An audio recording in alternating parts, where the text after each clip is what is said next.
I'm not a big reader, so before you ask me my favorite book, Absolutely not a single day, not a single moment I had a plan B. finance is what makes a business or breaks a business. We have taken really small steps because we wanted to make the foundation as strong as possible. I don't see competition as competition. I think I always keep saying to the founders, let's build this industry all together. Hey Mukul, thanks for inviting me and thanks Eklavya from Recur for this podcast and lovely to meet you after a long time. 7 years? 6 years? Yeah, almost 7 years. Yeah, Amazing. Yeah. How time flies. absolutely. Yeah, so just taking a bit from your conversation, thank you to Recur for organizing this. They are wonderful members of ours, and we are very proud to have them as part of our community at Springhouse. Just to give you a brief background, we've been running Springhouse Coworking since September 2016. Currently, we are running about 500,000 square foot, and of course, after COVID, business has changed. Now we're looking to grow as a business, and I've been following your fantastic journey. The numbers I'm talking about are nothing in front of you. I'm aware, but it's absolutely amazing and inspirational how you guys are going about your work. I think close to 2 million square foot, if I'm not wrong. Yeah. No, thank you. I think Mukul, as you rightly said, I think last couple of years has been very, I would say, challenging yet encouraging for our industry. I think a lot of people who followed the basics and fundamentals are standing tall here today, like you and me, and ensured that this industry fundamentals were correct, and that's the reason we always believed in when the times were tough. And I think a lot has been talked about COVID and our industry in the last couple of years, and last 1 year has been absolutely amazing. And yes, we have grown and we have grown multifold, and love seeing your office here, what you have done for Recur as well. Of course, we have a little different business model, but Absolutely. I think every model in itself, so far, it has a sustainability inside it. I think we are here to stay, we are here to grow.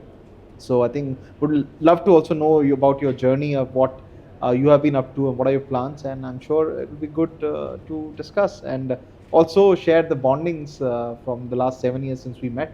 So look forward to this chat. Great. So, for people who are listening to us, I'll just give them a brief background that how we actually started our interaction. It was very funny, like through LinkedIn, Sanjay contacted me, which was really, an honor for us. And at that point of time, we were probably running about 20,000 square foot, right? Across 1 or 2 centers maybe. And just the fact that you approached, a player in the industry in India, I think you're based out of London, and it said volumes about you and your character. Just the eagerness that you had to know more about the startup ecosystem. So that really inspired me from that day itself. And I actually are, I'm not surprised with the success that you've had in the fundamentals that you share. So it's great to see, and with this interaction, I'm sure we'll take a lot of things forward and make it big for our industry. No, 100%. And I think I've been talking a lot about industry, even when we had a co-working meetup. I think that was in Mumbai. I think it was roughly 4 or 5 years back when a lot of places existed and some don't exist now for the reasons we know. And I think one of the things I said, and I think possibly I've learned it having lived in the West for a very long time. I think I don't see competition as competition. I think when we are a very early stage or nascent stage in the industry, I think I always keep saying to the founders that let's build this industry all together.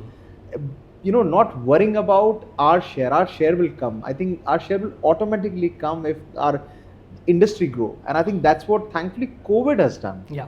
If you see, I think what COVID has done, and I keep saying in a lot of our conversation when I do with the clients, is COVID has done a PhD of 5 years into 2 years. I think the education which has been given to the customer that we don't have to talk about our industry anymore.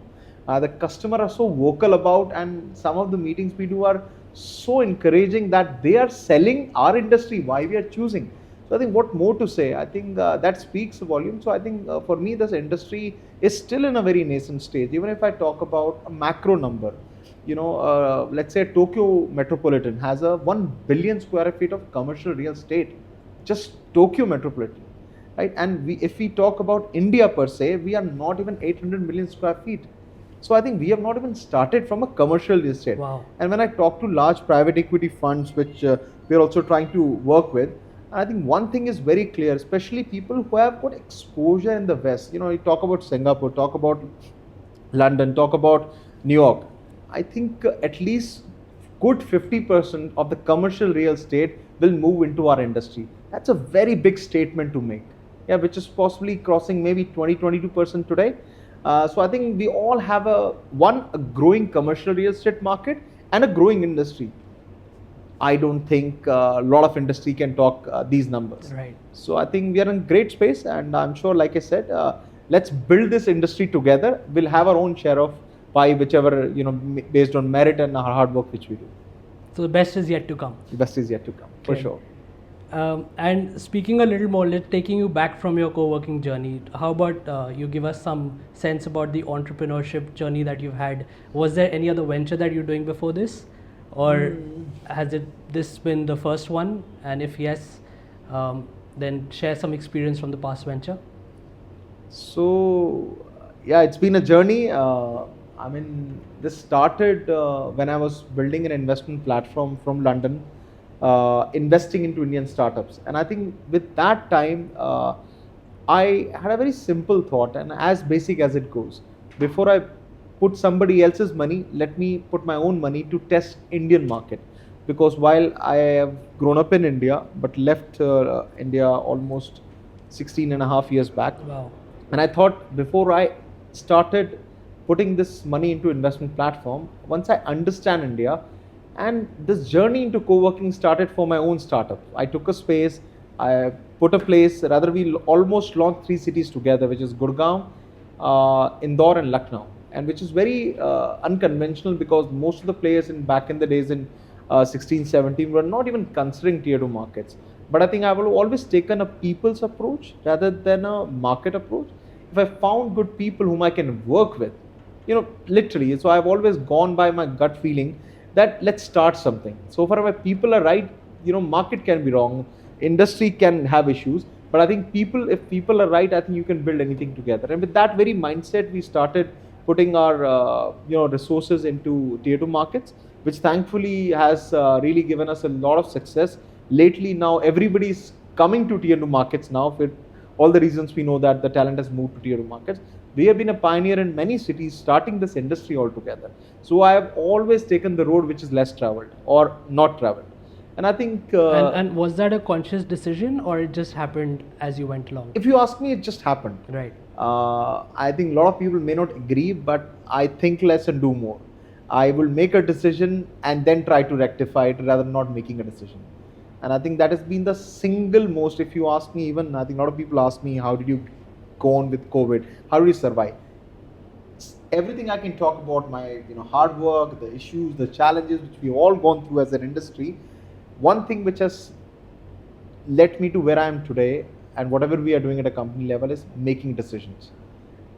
Good, bad, ugly, I have made decisions, right? And decisions to move on, decisions to ensure there is no baggage in the past. So I think with that only, I would say, and as an entrepreneur, and even I keep learning about a lot of successful entrepreneurs who have been made, of course, big in their own industry. I think one common phenomena I always see, and I resonate with it, is making decisions. And that definitely is the single most element which has led to where we are today.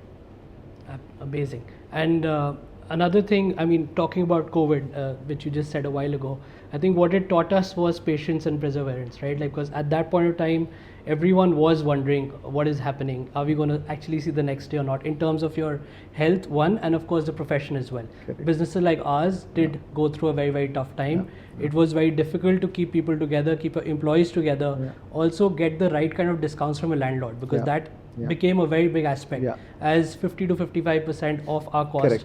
goes in real estate itself. And of course, at the other side, keeping our members motivated, keeping our members, trying to tell them to stick to, where they are and giving them right discounts. Correct. So what was your strategy around that time? Because it was a horrid time.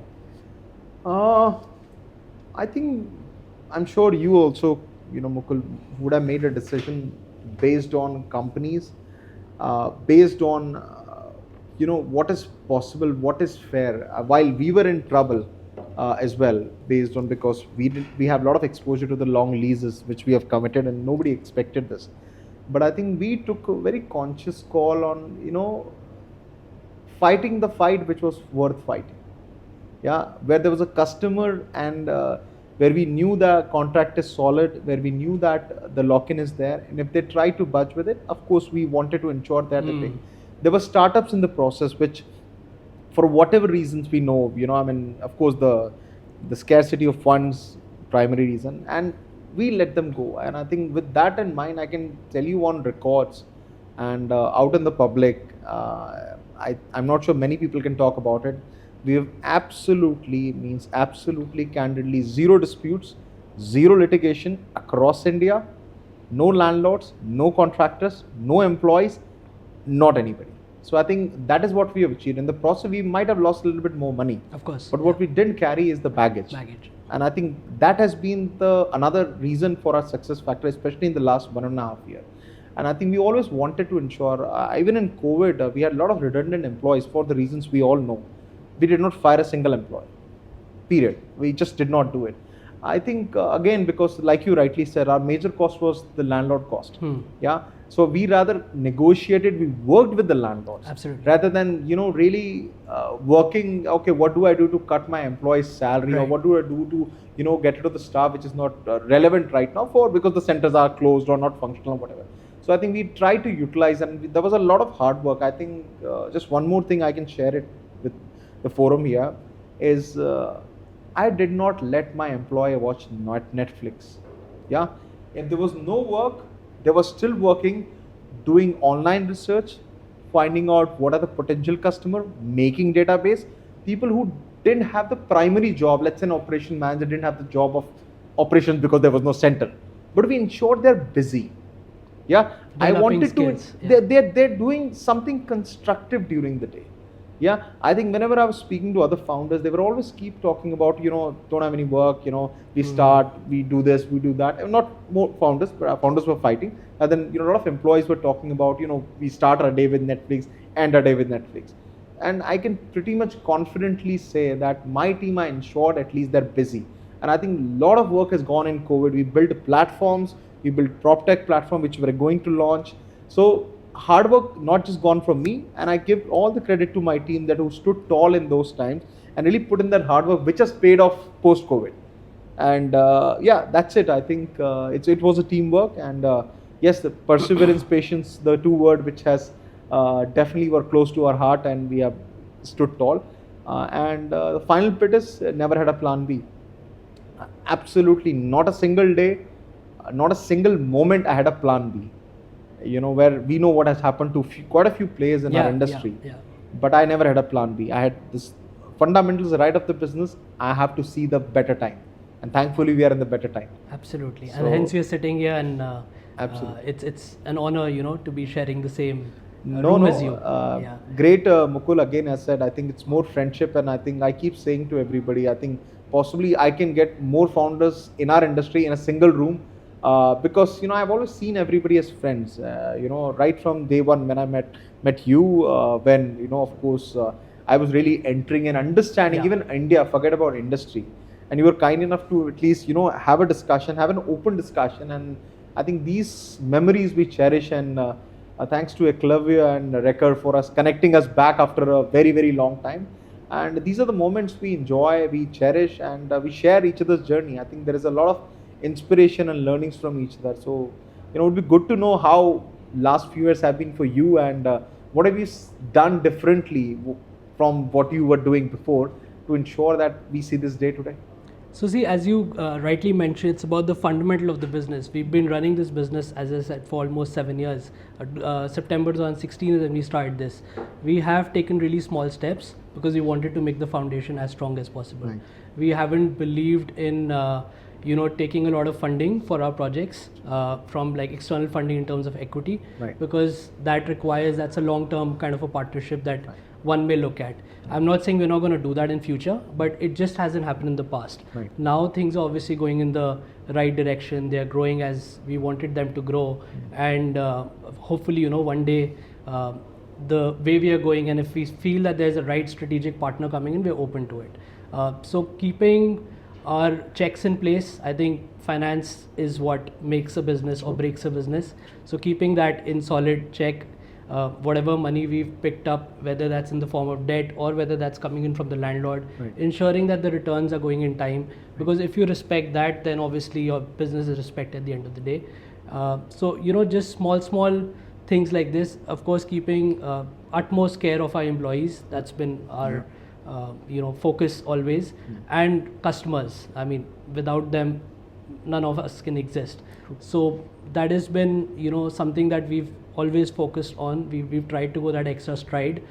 We've tried to inculcate that culture within our team members as well, that customer comes first and look after their needs and go that extra mile to ensure that they're all at a happy space. Because end of the day, someone taking office space with you is technically spending 1/3 of their lifetime with us, considering 8 to 10 hours someone is working. Absolutely. So you have to make sure that is worthwhile, and that has been our phenomenon, and hopefully it'll stay like that as we grow further as well. You touched a very important point about trust, I think, and the right returns to the landlord. And I think that has been the very basic why our industry will succeed in the future.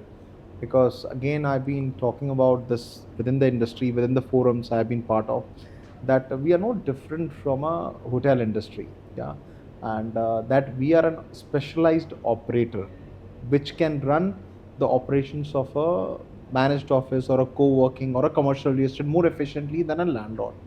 And I think that's where more and more landlords are partnering with us. And I think if we can keep that trust intact, if we can ensure that there is a transparency, and I meet a lot of landlords when we talk about, we close another, close to 50,000 square feet in a tier 2 market. We are looking at another 5 lakh square feet in a build to suit from a private equity fund.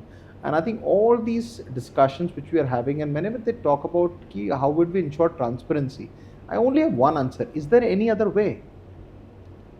And I think I just don't understand any other way. And I think that's what we need to ensure, that that trust is intact. And if they want transparency, there has to be absolutely no option, right? And I think with that in mind, if more and more players like what you just talked about, who can ensure this is consistent, I think more and more landlords will come forward and ensure they're trusting us to build their real estate business with us. Because what we can do, and I was talking to a few other people as well who have been lived in the West, now they're entering India market for large funds. They're saying that we definitely see this industry growing, even taking 50% of the commercial real estate. So I think they're very keen. So far they have the right partners. And I think with that in mind, if they find the right partners, I'm sure funding for new projects which they are doing, I mean, even they are relying on maybe the large pension funds and whatnot. And if the whole trail is transparent and that ROI is coming, I'm sure we are here to stay. And that's what will speak volume eventually about the company who is successful. And I'm sure I look forward, and we, like you rightly said, the best is yet to come. I think what we are seeing right now is just the tip of the iceberg, and I am extremely positive of what the next 2-3 years would be. So a question for you. Please. I'm sure you've spoken with multiple landowners, landlords with a lot of real estate. Has there ever been a bit of reservation from their end that they don't want to give it to a co-working in the past? I think, as we know, there are multiple models which exist. I think nobody mind giving on a rental model. But I think as you talk about a partnership model, whether it could be a revenue share, a profit share, or a, let's call it a management model, which we are also working on. I think it also depends on the trust of the brand. And I think, again, calling about brand trust, again, I can talk in the public that no landlord across India, wherever we've done partnership, that can talk about our trust and credibility. Even in COVID, if the things were delayed, nobody can challenge that trust and credibility. We have had landlords, amazing landlords, where even they have done so much investment into fit outs in few of the markets, especially in South, where we have done amazing business. and we have not even paid a single penny of deposit even. Wow, that's unheard of. And it is purely on the brand value. And what I didn't want to do, didn't let them down. We have not backed out of single contract till date. Even in COVID, we have launched 4 new cities in COVID, pure COVID time. So I think these things go a long way. I remember a landlord in the COVID time where we were having a tough discussion, and I just said, whatever is written on paper, there are few things which we need to talk about. But once the time is right, and what is happening, he's asking me to take the entire building from him now, which is currently still empty. Wow. Because at least he has seen that our fundamentals were strong. At least we were, whatever we were doing, we were communicating, we were talking. Rather to, I don't know, to your surprise, in COVID, I have at least taken 20 flights altogether. I traveled to India 6 times, and there are at least another 14 flights I took because my business is across India. So whether it was Lucknow, Indore, Kerala, Ahmedabad, I have traveled all across. And touch wood, nothing touched me, which was touching a lot of people. That's another discussion for another day, what happened, how it happened. But I think from purely the market perspective, the landlords are respecting now that and calling us to do more business with them on the same basis that there was transparency, there was trust. And this is all payback time. And I think the payback time is for us now. Amazing, amazing. Wow, what a noble way of running this great venture. Yeah. And talking about the good times, as you correctly said, and it's changed for all of us, thankfully, and everyone in this real estate business at this point of time is smiling because the demand is suddenly coming in. So there are a lot of people out there probably watching this as well. Anyone who's looking to start a co-working venture, what would be your advice to them in these times? And they haven't seen those testing times, because there are a lot of people who are getting motivated to start 1 or 2 centers, or maybe in their own cities, and it helps the ecosystem overall, it helps the economy overall. I think I'll just put a simple advice, and I think this is an experience coming from, I've traveled across the world, whether it's US, whether it's Singapore, Hong Kong, Thailand, London, where I have spent most of my life, especially last 16 years. I think one thing is very clear, that don't run it as a secondary business. If you run it as a primary business, I think you can make anything successful. I think a lot of landlords who even think about, forget about starting a business like this, I have strong advice not to do that. This is a really hands-on business. Yeah, and I'm sure you can relate to what I'm talking. I can see you smiling. Yeah. A lot of people don't understand, just starting a center, it's not a corner shop you're starting where you've got an employee. You have to take care of your customers. You have to be hands-on. You have to maintain the service standard, the SOPs, and everything we talk about. You talked about a lot of things you were asking to the Recur guys, and I was very happy to hear that even as a founder, you're bothered about even the employees of your customers. You're ensuring that they're happy and they're getting the service which you need. So you can make sure your employees are maintaining those standards. And you see, we have to be very hands-on. People think it's a real estate business. We are not talking table and chair anymore. We are talking workplace experience. Yes. And I think they can't do that. I mean, everything was so easy, why these brands like Marriott's of the world and the Hyatt's of the world have come up? Only for a reason, they can provide an experience. We can, before even stepping to an Oberoi, the experience you can expect. Before stepping into Taj, the experience you can expect. And I think that's what it will come to. We are talking a lot of automation here. We're talking a lot of things which we can ensure that the experience is what they can possibly give to, everything customized to the T. Whether it's a light which is mood light, whether it's a blind which is down when as per the sunlight. When we're talking about IoT based all air condition, which is saving, people are talking about net zero buildings, right?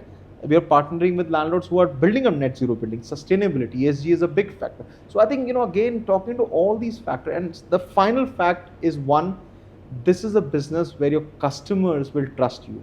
And landlords, where they are standalone landlords, I think the trust is less. We being in a customer service industry, I think that's where we are seeing the real benefit, that the customer who is working with us in let's suppose Gurgaon, they're very happy to work with us in, let's say, Kerala or Gujarat. Now we are getting contracts. Give me a 5-city contract. Give me a 10-city contract.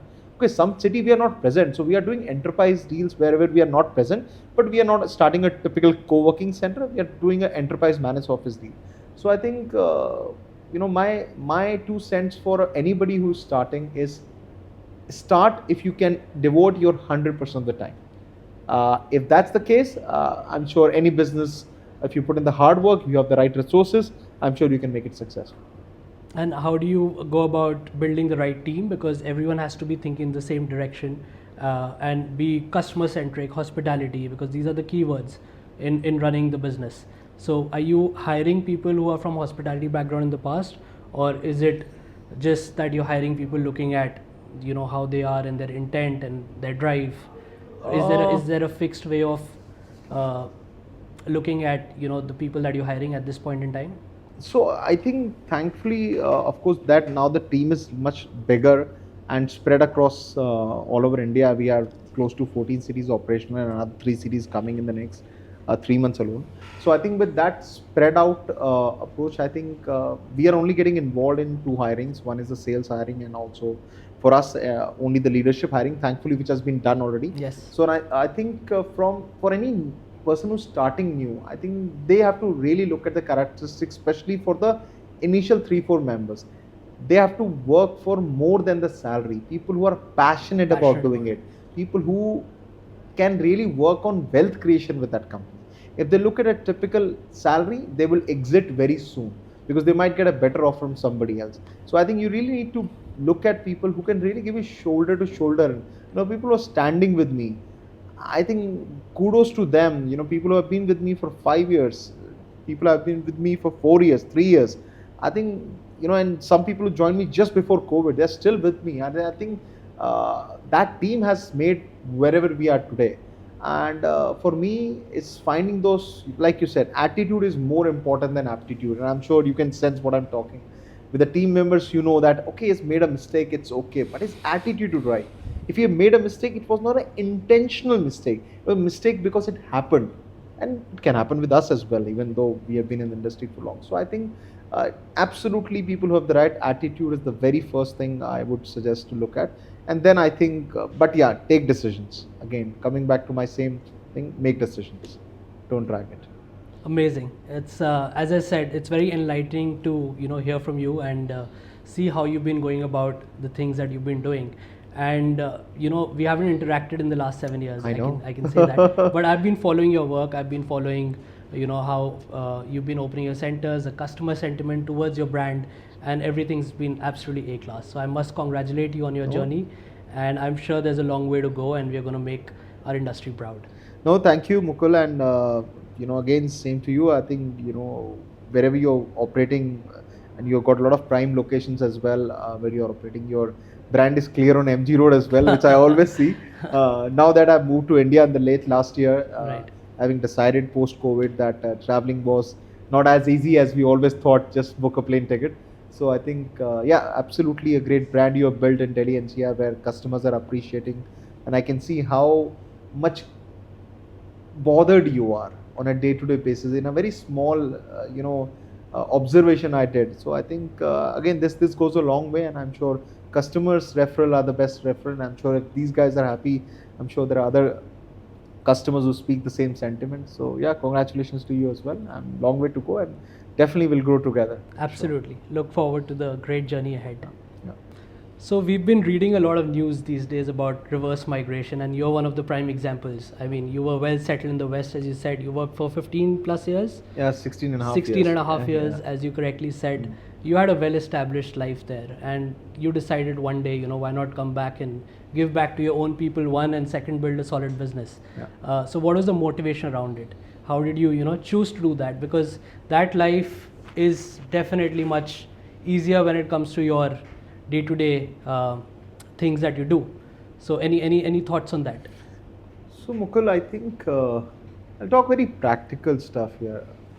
I think the one thing which always make you move is the work. Yeah. Because that's where you said earlier, you spend most of the time almost 10, 12, 15 hours as a founder. And I think for me, while I was able to manage traveling almost every other month or every month, and I think it wasn't easy for family as well. Me coming for a week and calling back, listen, I have to stay one more week, and then after one more week, I'm calling back, I'm staying for one more week, and I think that was getting too much on the family for me traveling, and all the business I was involved in became passive as an investment in London, and India became more active as a business for me. And I think with that in mind, possibly COVID pushed me, like you rightly said.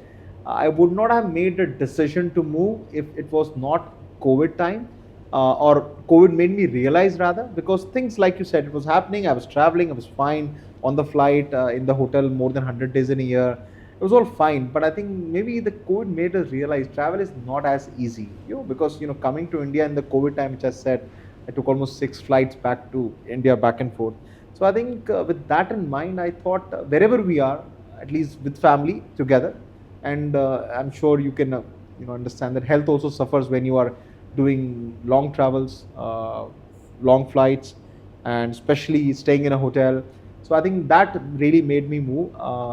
I think and a lot of people who move back and don't find it comfortable moving to India, which I'm sure you can relate to. A lot of friends who possibly would have thinking or have thought and but have moved back again to the West. Things are changing, I would say.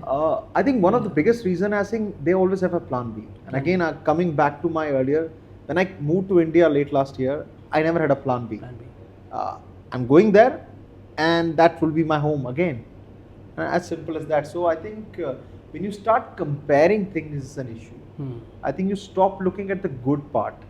And secondly, I'm sure we all talked about where India is going to head in the next 10 years or even 5 years. Forget about, I know our long term has reduced to 5 years, and our short term is reduced to a year or two with the COVID spread. Nobody talks 10 years anymore. And so I think I was really looking at where India market is heading, where my business is heading. I've got another business in Bombay as well. And I think both the businesses were going the right direction. And I think this is the main business which I put all my time and energy.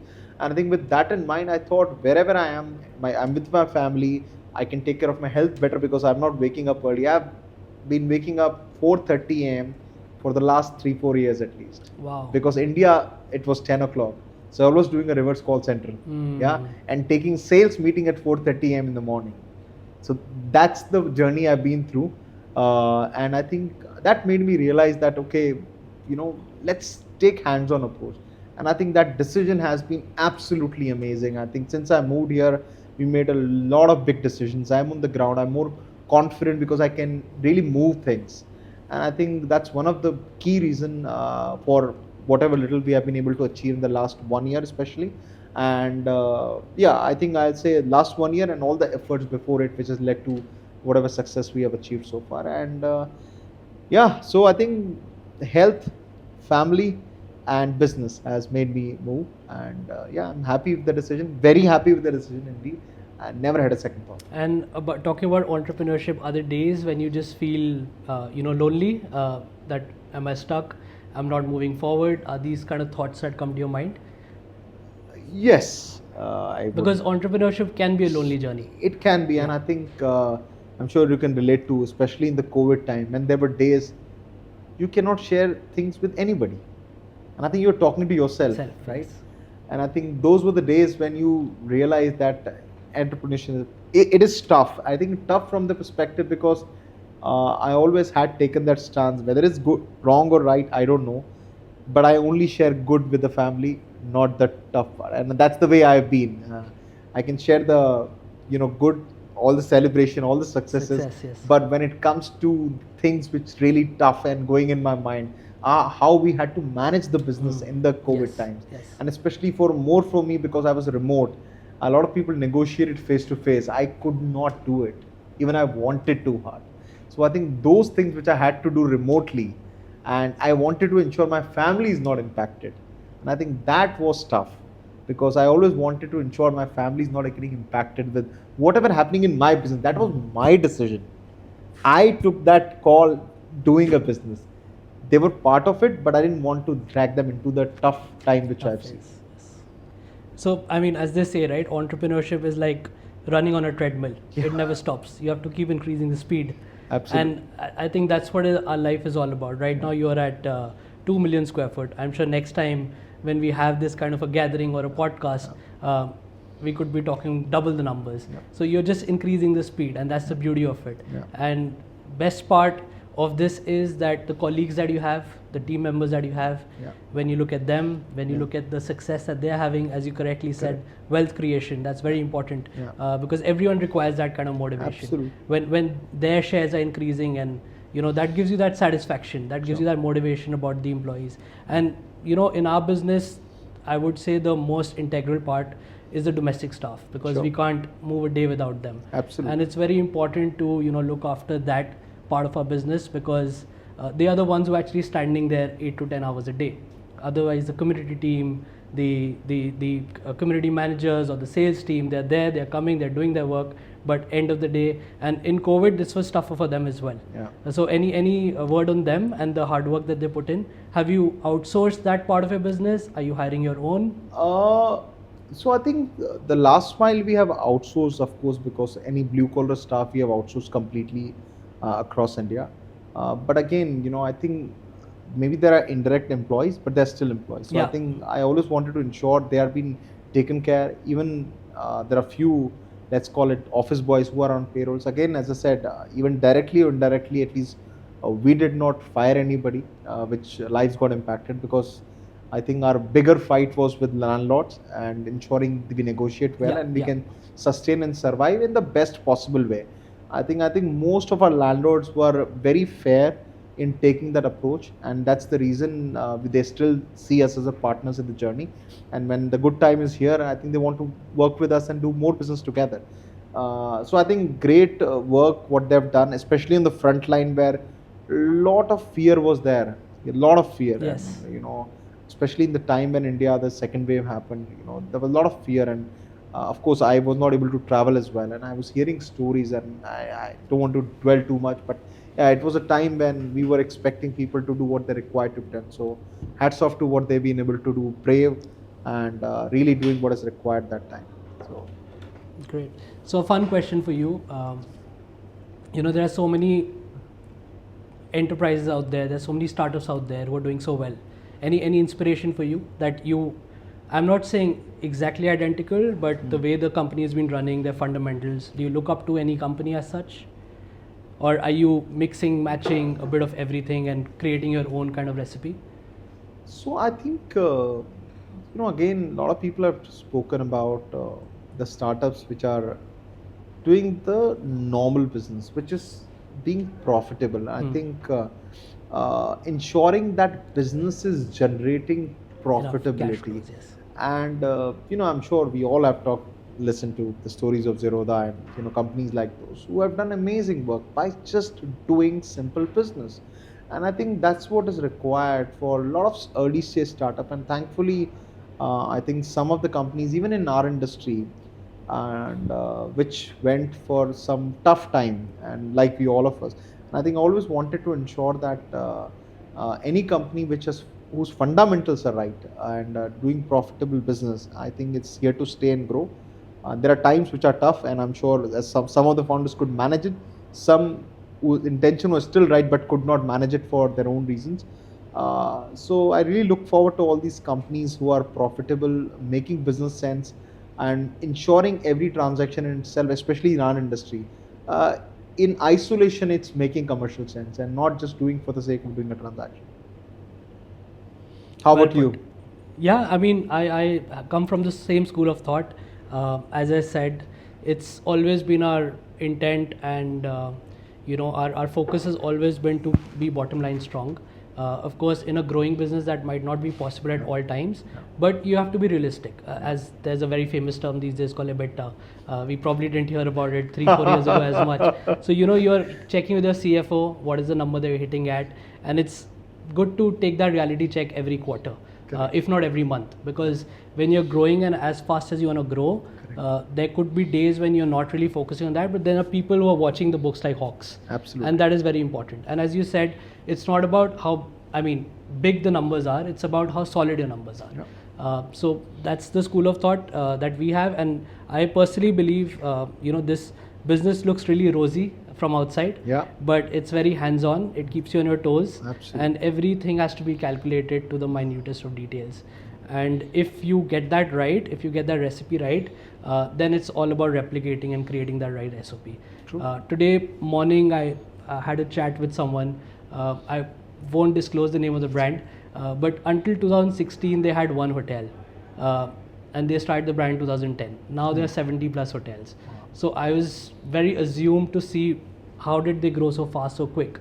They're like in those 6-7 years, we're just looking at the industry, how it's working, Yeah. and we decide to take off. Our SOPs are so strong, and now 69 hotels in the last 4 Wow. years. I'm like, wow, that's an amazing story. So I take a lot of inspiration from that. It's not about how fast you're growing quarter on quarter. It's about what your appetite is, how much you can build in, And growing right. and growing right. And I guess it's a matter of time. It comes with experience. There are mistakes that everyone Yeah, makes as a business, absolutely. and the idea is to keep learning from that, not repeating the same mistakes. That's a very simple fundamental, Yep. and I think even if you go to a class 3 student and you tell them, they'll also understand it. True. Yeah. So yeah, that's been the focus always. Interesting. Any famous personality that you've had dinner with, or any famous founder? Anil Agarwal. Oh wow, Yeah. how was that experience? I think again it was a charity event in London, and I think the guys like those and the kind of stories he shared. Sitting next table with me, and my father actually spent all his life working for Hindustan Zinc Limited, which Vedanta acquired, and I think being so humble and approachable and talking to me as if like just sharing that I shared the story. I did a video call with my father, and it was just I'm talking to somebody I met. He's not Anil Agarwal. So I think and the stories he's sharing nowadays on LinkedIn, and I follow him, and inspiration from where he was, where he is today, and the bold statement he makes. Amazing. I mean, somebody I really look up to, and a great personality. And I wish I can even do a part of what he has done in his life. But he has made bold decisions, moving to London, listing one of the, possibly if I'm not wrong, one of the first company from Indian founder to a stock market in London, and all the things which he has done is remarkable, and being so humble. And whatever he's sharing back in India now, he's meeting a lot of entrepreneurs as well. He's also sharing his story, which is so inspiring if you follow him on LinkedIn. And I think definitely one of the personality I really look up to. Amazing. Any favorite movie? Wow. There are multiple. I mean, there are so many movies, but I love sports as a person. So I would say any sports connected movie, I love to watch it. And the recent one that I watched, it's an old movie. It's about Nelson Mandela, how he motivated the rugby team in South Africa. During that time, I'm forgetting the name. Can you? Recently, I watched it on a flight, and it was just about him talking, and how at that point of time it was not easy for that rugby team to come up, and he motivated them, and they ended up winning the World Cup. I can't really recall the name of the movie. Took me back to South Africa, 2010 World Cup final. Yeah.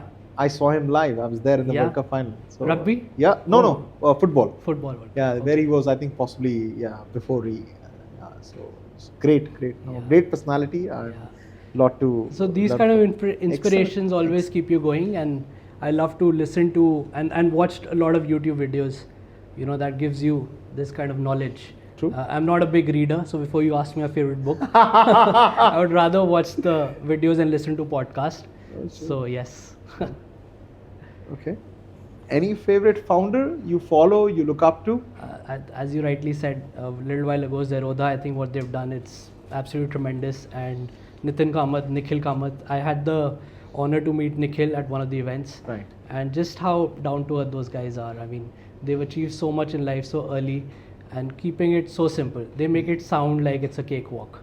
And look at the numbers that they're doing without any funding as such. Yeah. So yeah, that's been an inspiration, and really follow them both on Twitter, Instagram, whatever channel they're available on. I make sure that I'm seeing what they're posting. LinkedIn, yeah. Have you ever thought if you were not an entrepreneur, what you would do as a profession? Not an entrepreneur. See, if I went back in time and I got a chance to restart my career, I'd love to be connected with sports, like something to do with I knew that was coming. sports management, or being close to stadiums. I love stadiums, and I love how the aura of sportsmen is around. I'm not saying I could be a sportsman. That requires a very different kind of a genes. But to be close to that atmosphere. Is that the next venture we can guess? I mean, co-working has a lot of verticals that you can come up with. Right. We in fact do a cricket tournament for all our members. Interesting. We've done 2 leagues, and the response that we get on the cricket field for just having that sport and having that community building over a game. We were planning to do a league actually. We can do a cross league. Absolutely. So, and incidentally, our name was very similar. So it was like an IPL. We could not call it an IPL. Right. We call it the SPL, which is Springster Premier League. So yeah, it's a lot of fun, and we'll be doing one again in September, October, close to Diwali. So definitely we should link up and see if we can collaborate together over there as well. Absolutely. I think that is something that keeps people together. Absolutely. And cricket and Bollywood are the 2 things in India that clearly sell very well. So other than just making a community aspect of it, it can have a good really business aspect also. Absolutely. Yeah. Great. Yeah. Great. Just let a man breathe and just hush so my mind could just see, so my mind don't erupt. At times I feel I can't get enough, but I sip a double cup and I spend a couple bucks.